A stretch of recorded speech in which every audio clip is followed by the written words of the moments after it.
Թուրքիայի արտաքին գործերի նախարար Հական Ֆիդանը նախօրեին անդրադարձել է հայ-թուրքական հարաբերության թեմային և արել հետևյալ մի հայտարարություն. Հայաստանը ցույց է տվել հարաբերությունների կարգավորման վերաբերյալ հստակ և նպատակասլաց դիրքորոշում: Մենք շարունակում ենք մեր երկխոսությունը Հայաստանի հետ տարբեր մակարդակներում: Մենք առաջ ենք տանում մեր համատեղ աշխատանքը ձեռնարկվող կոնկրետ քայլերի վերաբերյալ: Հարց է առաջանում, իսկ անկախությունից ի վեր Հայաստանն այդ ե՞րբ է, որ չի դրսևորել Թուրքիայի հետ հարաբերության կարգավորման պատրաստակամություն, ցույց չի տվել նպատակասլացություն: Այո, Հայաստանը ցույց չի տվել նախապայմաններով հարաբերվելու դիրքորոշում և պատրաստակամություն, հատկապես երբ նախապայմանները վերաբերել են Արցախի խնդրին և Հայոց ցեղասպանության ճանաչմանը: Ընդորում Հայաստանի դիրքորոշումը այդ առնչությամբ եղել է պարզ ու հասկանալի: Թուրքիայի մի նախապայմանը բավարարելու դեպքում դրան անկասկած հաջորդելու էր նորը: Միամիտ է կարծել, թե Անկարան բավարարվելու էր նախապայմանների մեկ փաթեթով: Եվ սա իհարկե չի վերաբերում միայն Թուրքիային, այլ միջպետական հարցերին և հարաբերություններին ընդհանրապես, առավել ևս երբ բարձր է այդ հարցերի կամ հարաբերությունների աշխարհաքաղաքական նշանակությունն ու արժեքը: Եթե որևէ պետություն ցույց է տալիս, որ իր հետ հնարավոր է խոսել նախապայմանով, բնական է, որ ոչ մի այլ պետություն, հատկապես տրամաչափով շատ ավելի բարձր, չի խոսի այլ լեզվով: Թուրքիային սա վերաբերում է առավել ևս, քանի որ բավական պարզ է, որ Հայաստանի հանդեպ ռազմավարական գերակայությունը ինչքան կարևոր է Թուրքիայի համար և շատ մեծ նշանակություն ունի թուրքական պետության ռազմավարական խոշոր նախագծերից մեկի թուրքական աշխարհի ձևավորման համատեքստում: Այդ նախագծով, բավական տեսանելի և բավական հայտնի, Թուրքիան նաև չի էլ թաքցնում այդ հանգամանքը, Անկարան փորձում է էական դիրքավորման հասնել աշխարհաքաղաքական ներկայիս շրջափուլում նոր աշխարհակարգի ձևավորման հեռանկարների համատեքստում: Ֆիդանի հայտարարությունը տողատակում նշանակում է, որ Երևանը գործնականում թույլ է տվել իր հանդեպ նախապայմանների լեզվով խոսելու հնարավորություն: Սա իհարկե միայն Ֆիդանի հայտարարությունից չէ, որ երևում է, այլ նաև պաշտոնական Երևանի բավականին բաց գործողություններից: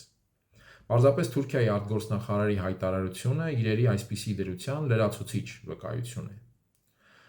Մենք առաջ ենք տանում մեր համատեղ աշխատանքը ձեռնարկվող կոնկրետ քայլերի վերաբերյալ, ասում է Թուրքիայի արտաքին գործերի նախարարը: Նկատենք, խոսքը համատեղ քայլերի մասին չէ, այլ կոնկրետ քայլերի վերաբերյալ համատեղ աշխատանքի մասին: Բառերն ու ձևակերպումները այստեղ շատ էական են, հատկապես այնպիսի հմուտ և նրբազգաց դիվանագիտության պայմաններում, ինչպիսին թուրքականն է: Իսկ որո՞նք են այդ քայլերը, որ պետք է արվեն: Ով պետք է անի այդ քայլերը: Մենք տեսնում ենք, գոնե մինչև այժմ, որ Թուրքիան գործնականում բացի Հայաստանի հետ խոսելու պատրաստակամությունից որևէ այլ քայլ չի արել և անում միջավայրը բարելավելու ուղղությամբ և գործողություններ, քայլեր անում է Երևանը: Եվ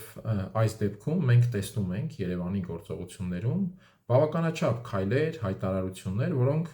ուղղված են Թուրքիայի այսպես ասած բարեհաճությանը նվազագույն իմաստով,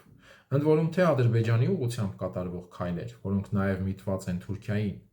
բավարարելուն և թե նաև հենց անմիջականորեն Թուրքիայի ուղղությամբ: Օրինակ դրանցից մեկը ուժի մեջ մտավ 2 օր առաջ, ներողություն 2 շաբաթ առաջ և խոսքը վերաբերում է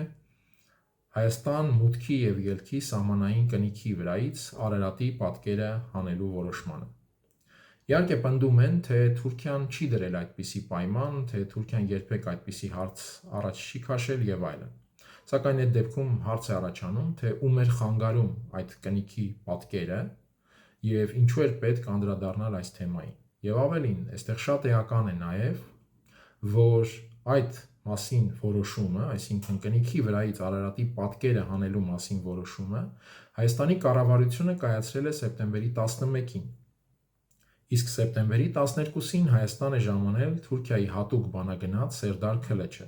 և հետևաբար հարց է առաջանում, թե արդյոք ժամանակագրական պատահականություն էր, որ Երևանը կնիքի վրայից Արարատի պատկերը հանելու որոշումը կայացրել է Սերդար Քլեչի Հայաստան այցից մեկ օր առաջ: Իհարկե որոշումն ուժի մեջ է մտել նոյեմբերի 1-ից և տեխնիկապես նաև չէր կարող լինել այլ կերպ, այսինքն որոշակի ժամանակ էր պետք որոշումն ուժի մեջ մտցնելու համար, սակայն հատկանշական է եւ բավական տեսանելի, որ ժամանակագրական առումով այս քայլը խոսում է թուրքական կողմին ուղղված նվազագույնը ուղղված ժեստի մասին, եթե դա պարզապես չի եղել Քլչի Հայաստան այցի պայմանների շարքում։ Ֆիդանի հայտարարությունը բավական թափանցիկ կերպով ակնարկ է այն մասին, որ Երևանը դեռևս ունի կատարելիք քայլեր կամ Անկարան ակնկալում է, որ դեռ կան քայլեր, որ պետք է կատարի Երևանը։ Եվ դա այն դեպքում, երբ թվում է, որ Արցախի անկումից հետո, երբ Ադրբեջանը օկուպացրեց Արցախը ամբողջությամբ, Թուրքիան կարծես թե չպետք է ունենար հայ-թուրքական սահմանը փակ պահելու եւ կարգավորումից, այսպես ասենք, խուսափելու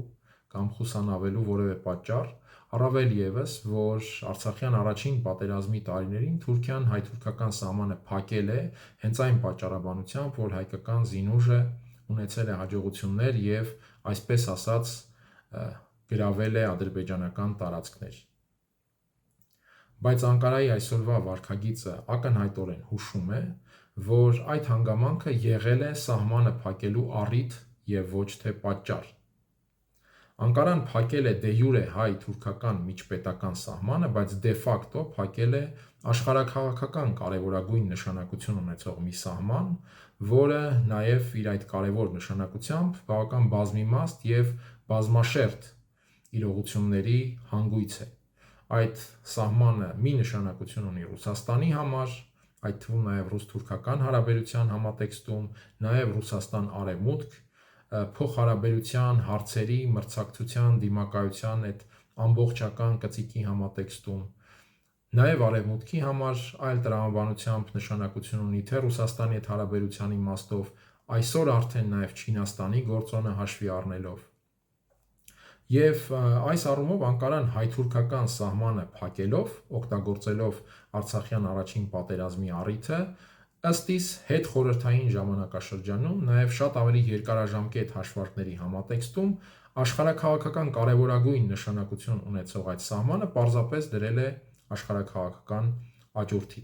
Եվ այդ աճուրդում սահմանի աշխարհաքաղաքական գինը կարծես թե ժամանակի ընթացքում դրսևորել է միայն ու միայն աճելու միտում եւ շարունակում է այդ միտումը։ Հետևաբար Անկարան անկասկած ձգտելու է առավելագույնս բարձրացնել այդ գինը։ Զուգահեռ Անկարան իհարկե բարձրացնելու է գինը նաև Հայաստանի համար, Հայաստանի հանդեպ ռազմավարական վերադասության ռեժիմի հասնելու այն նպատակի համատեքստում, որ ունի Անկարան իր աշխարհաքաղաքական տեղի եւ դերի հավակնության շրջանակում եւ հատկապես այն կարևորագույն նախագծի թուրքական աշխարհի, որի մասին ես խոսեցի։ Թուրքիայի արտգործնախարարի հայտարարությունը ըստ էության այն մասին է, որ Հայաստանը դեռ ունի այդ գինը վճարելուն միտված քայլեր։